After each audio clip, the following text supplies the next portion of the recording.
I'm Manny Cockaflopoulos here again. Good morning, happy Saturday. I hope everyone is enjoying the Sabbath, observing the Sabbath, and rocking the Sabbath. Fucking nice. I'm in a fucking better mood these days. I don't know what's going on there. What's going on? Especially when I talk to you people, I see a bit of a fucking glimmer in the eye there. I don't know what that's about.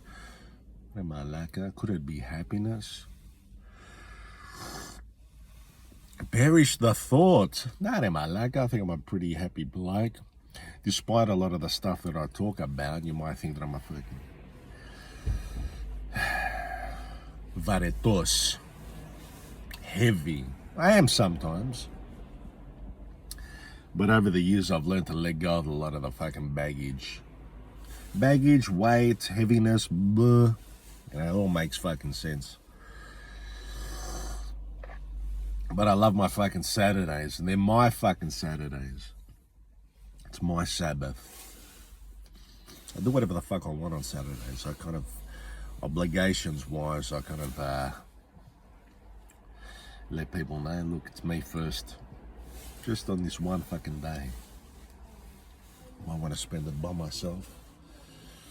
When things, like I said before, when things open up, vinyl shopping, fucking vintage, we get some more t-shirts. This one's fucking not bad there. Caterpillar.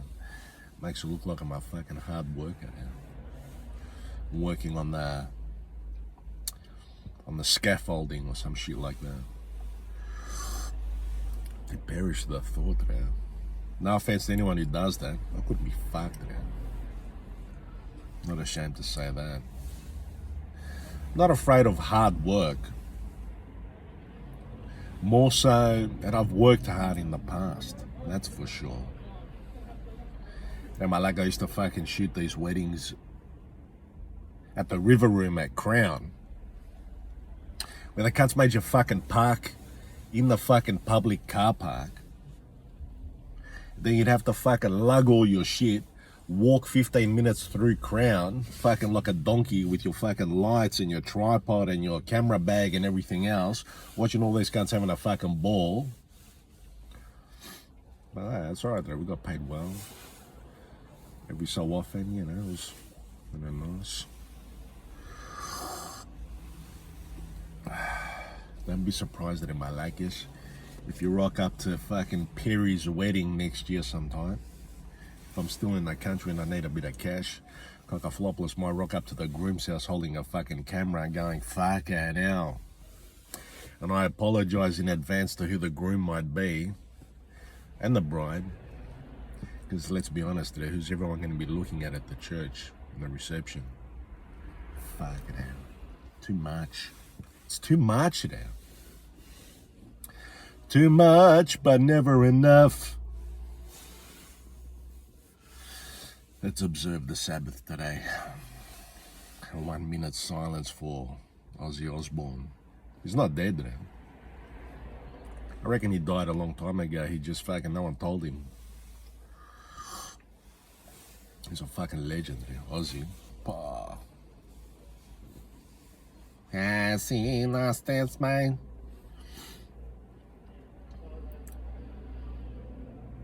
Spoke to a really good friend of mine last night. I'm not going to name her because she's going through some dark, like a family tragedy there. And a death in the family. With someone that I've known for 11 years now. Someone who I was housemates with in the past as well. Someone who I look up to a lot. Someone who, if everyone had I hope everyone has the joy of meeting this person at some point. And just being in their presence, seeing how much love they radiate out towards their fellow human being. This person is on their own quest, their own life journey to seek some sort of spiritual fulfillment and living in love and all that good stuff.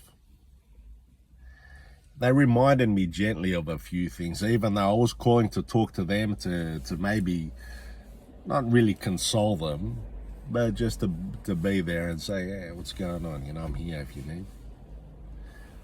But they flipped it on me, like they usually do.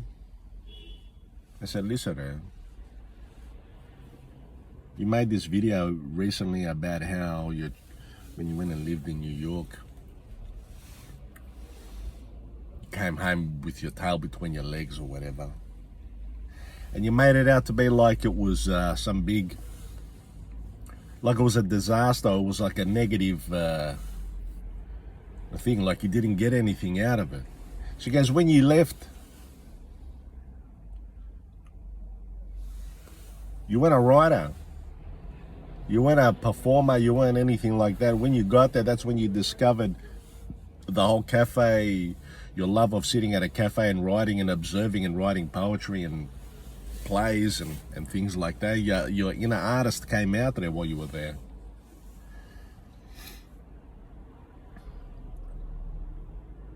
You wrote, you produced, you performed, did all this stuff over there that you said you were going to do, and you did it. And then the universe said to you, when it was time for you to come home and learn more lessons, you came home. You came home with a broken heart or whatever, but you associate your broken heart with your experience with the city and what you did over there, and that's not right. You fucking did some amazing stuff while you were there. The two things don't necessarily go together. And here I am, all these years later, it's been about 5-6 years now. When I think about when I thought about that time, it was all connected with a breakup and everything else. That's not the case, and I'm happy to say I was wrong.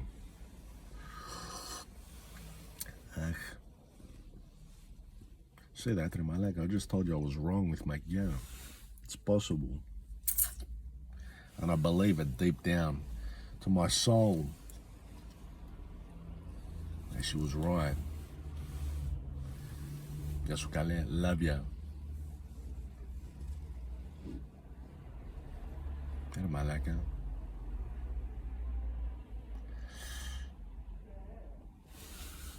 Sometimes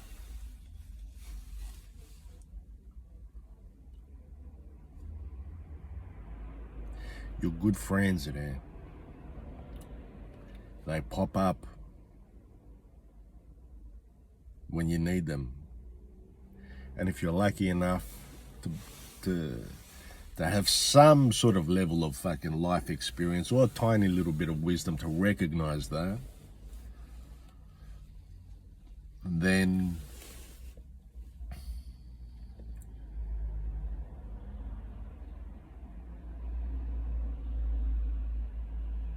kind of realize, it's all right today, I'll be all right. I'll be all right. I'm surrounded by angels at Malaka. I'm surrounded by angels. And Malaka, I was fucking raised by women. I've been raised and taught by women my whole life. Gently. Easy does it, easy does it. Siga, slow. By women.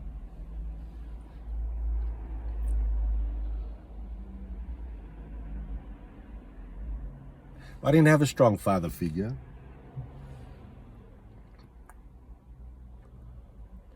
So I looked for one in movies, in films, in fucking wherever. I think a few of us do that. Oh, that actor's a she-can, he's a fucking, that rock star's a she-can, so on and so forth. What we're actually doing is looking for father figures a lot of the time, not all of us. I'm not speaking for everyone. Looking for someone to look up to. But nowadays, I've got a heap of respect for my man for what he's been through and everything else, and how he's become, or what he's gone through on his own life's journey. Nothing to do with me. His own life's journey. What he's gone through and what he has become, the man that he has become now. And recently, it's been like about 10 years now, at least, even more. He's become a gentle, caring, helpful man. Father, grandfather, And to see people like that, to remember what they went through in their earlier years, and to see them come through and transcend and transform. I mean, if that doesn't inspire, I don't know fucking what will, what does, what could.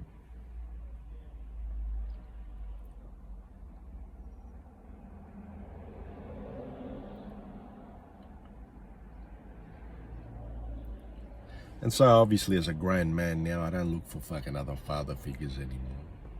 I have a strong respect for my old man.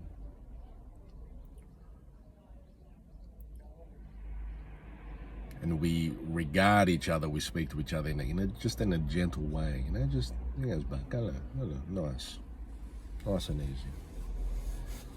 No major movie moments where we, there's these big monologues about son, this, that, I tried the best I could or whatever, who knows, that might come, who knows, but it doesn't have to be like that. They don't have to be big movie moments, either in the positive or the negative. It's just gentle. I like it again.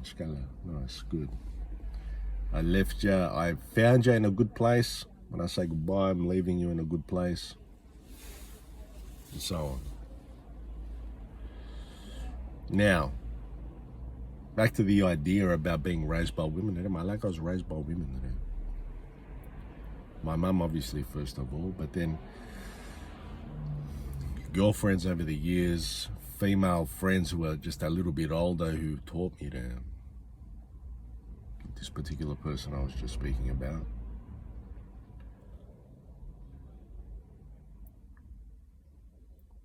And a certain someone nowadays who show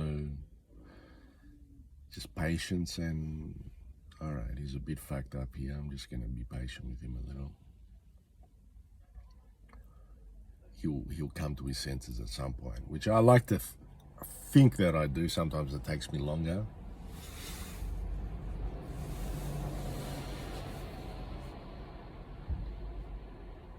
What's that line from Brad Pitt in Fight Club? He goes, we're a generation of men raised by women.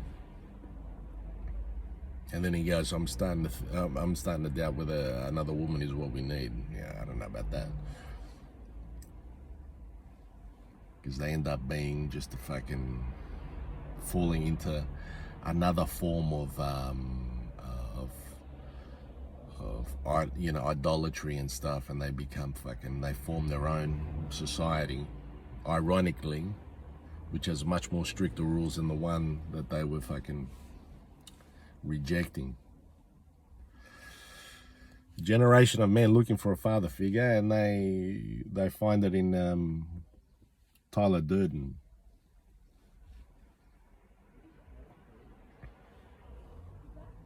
What does that tell you? I don't know.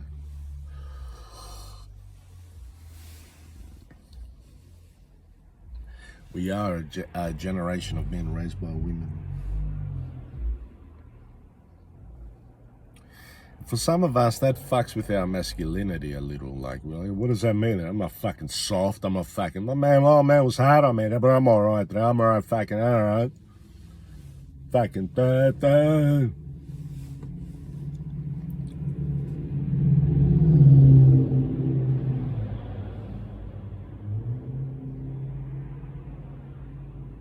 We're lucky enough, that means that we've been taught fucking kindness and empathy, and even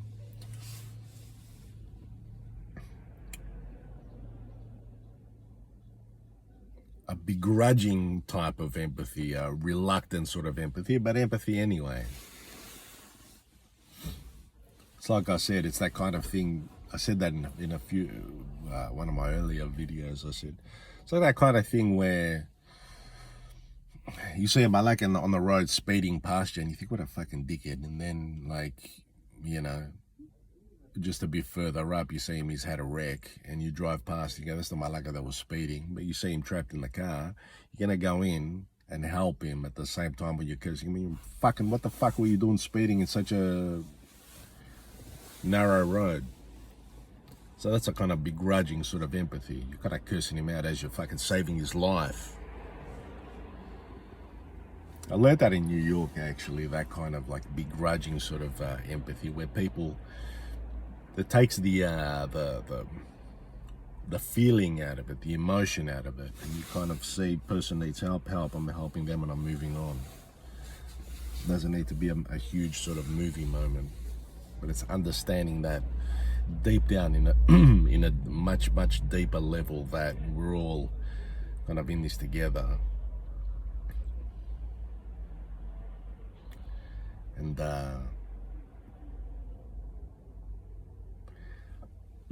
there but for the grace of God go I, because we're all just one fucking tragedy away from spiraling and ending up on the street. But none of us are immune. None of us are immune. Now that's not to say like if you fucking, whenever you're walking around and you see like a homeless person, you know, you stop and chat to him if you want. You know, I know people who do that. I'm a bit of a germaphobe, so yeah, that's probably my problem.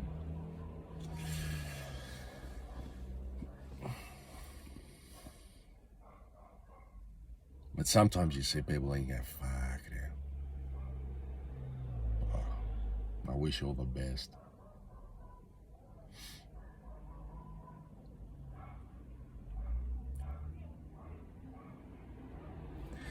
There was a film that came out years ago with Colin Friels, you know, by Mr. Alkinos Tsilimidos, Greek-Australian filmmaker, called Tom White. It was about a well-to-do, upper middle-class, middle-aged man who leaves home one day to go to work. Because doesn't go back. He's got a wife, family, kids, you know, fucking nice house, good life. I think he's a doctor or something in the film. I can't remember. But yeah, he leaves home one day, doesn't go back.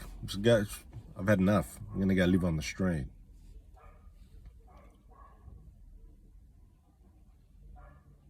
And apparently it's a thing there. Apparently it's a thing. Like not every, you know, homeless person you see or you come across has fallen on hard times. Now most of them have, in one way or another. Mental health is a big deal. Is a huge part of it. And these, you know, unfortunate people have fallen through the cracks, and it's fucked. Some of them, however, maybe that also might be a mental illness or a mental break or something. They just go, usually men as well, they just go, no, I can't do this anymore, I've had enough. And that might be in line with what happens to a person in middle age. I'm talking about men specifically now, where, you know, they in their psyche something there's a schism or something breaks, or they stop and they look around, they kind of step outside themselves and they go, what the fuck am I doing here? I never wanted to fucking be a doctor. I never wanted to have a fucking, I never wanted any of this fucking, and they're gone. And they just don't want to go back.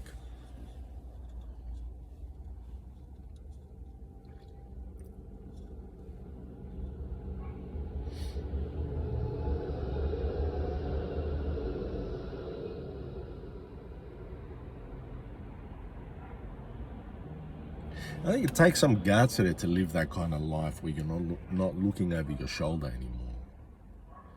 Where you make a break and you go, no, I'm going this way now. I'm not asking for anyone's approval or anyone's opinion. This is what I'm doing now. So anyone who's doing that or who has done that, take my hat off to you. Anyone who's kind of thought about doing that, I wish you all the best. I'm not going to tell you do it, don't do it, or whatever. No judgment. And I don't mean just like fucking leaving your house or whatever. I'm talking about radically changing paths in your life, going from here to here. Because I've done it more than once. I'm about to do it again. And I'll continue to do it. Sometimes you just got to keep fucking rolling the dice there.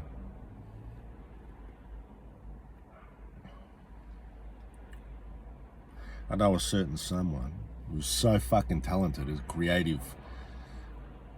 creative on many levels. This particular person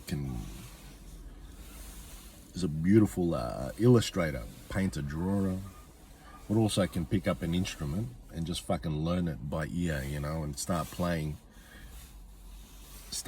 jamming a little bit, you know.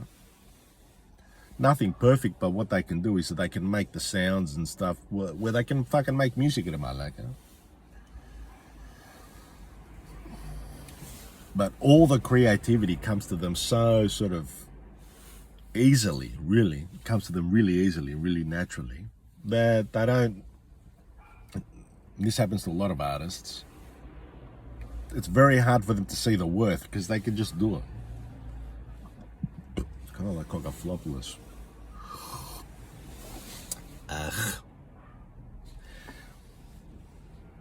But I said to them, I said, now this is not my fucking thing. I've heard it somewhere before, so I don't take full credit for it.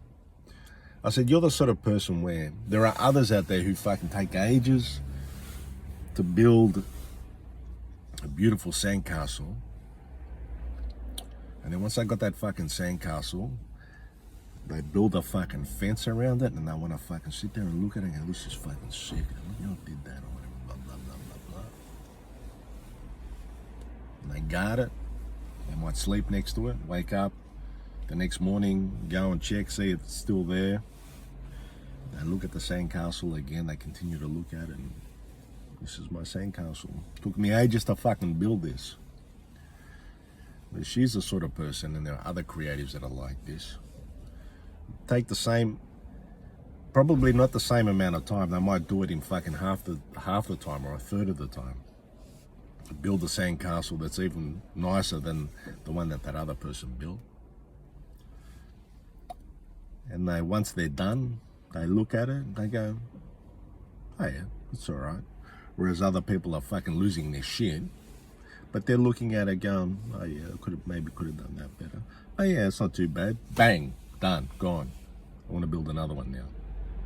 And you ask them, what the fuck are you doing there? They go, yeah, I know, I built it, I saw it. I'm done now, moving on, I want to build something else. That's what artists are like. Always on to the next thing, you know. Always looking to improve, to evolve, to create. It takes guts to live like that. Yeah.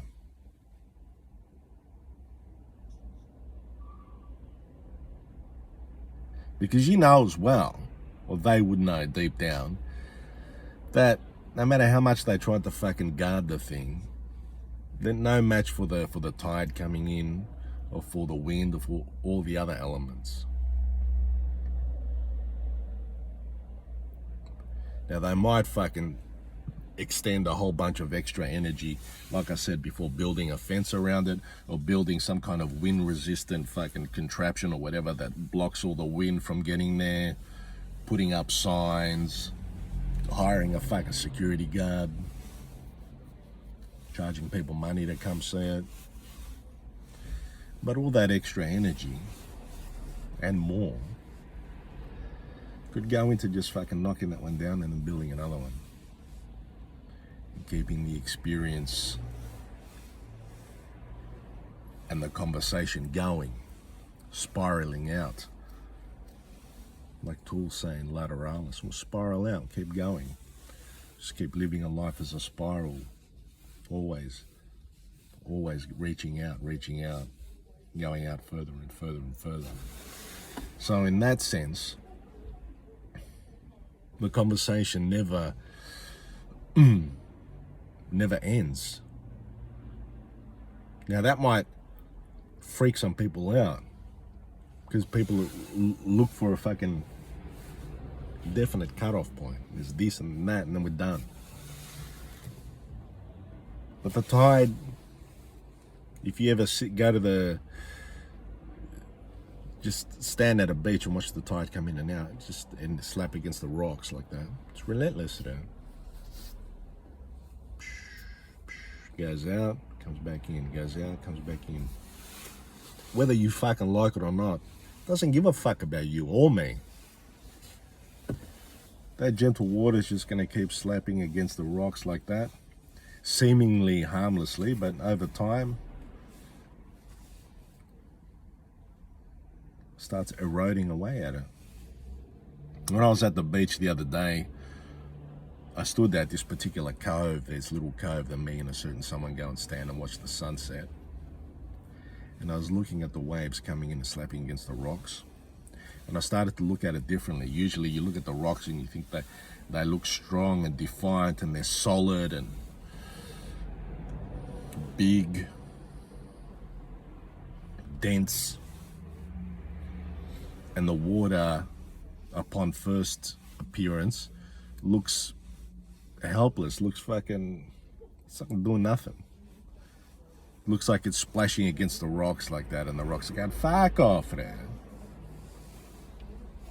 But then, at this one particular moment, I looked at it in a different way, and the rocks, all of a sudden, as big as they were, looked vulnerable, because they couldn't go anywhere.